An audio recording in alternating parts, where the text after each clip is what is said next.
আসসালামু আলাইকুম। আজকে একটা জিনিস বুঝবো যে একই রকম দেখতে দুইটা চেন, বাট মেকিং চার্জ কেন একটার হাই একটার লো। যেমন এই আমার হাতে যেটা দেখতেছেন এটা সিঙ্গাপুর মেকিং, বাট দুবাই হয়ে আসছে, এটার মেকিং চার্জ বেশি। আরেকটা সিঙ্গাপুরের ডিজাইনের মতোই করছে, বাট কাজটা করছে এখানে সৌদি আরবে, বাট এটা সিঙ্গাপুর চেন বলে।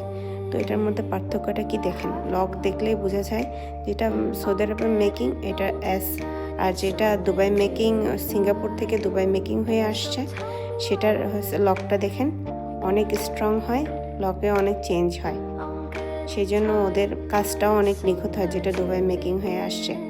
আর যেটা সৌদি আরবের মেকিং হয়েছে সেটা একটু মেকিং থেকে ওইটা থেকে একটু ডিফারেন্ট, সেই হিসাবে প্রাইসটা অনেক চেঞ্জ হয়ে যায় মেকিং চার্জের কারণে।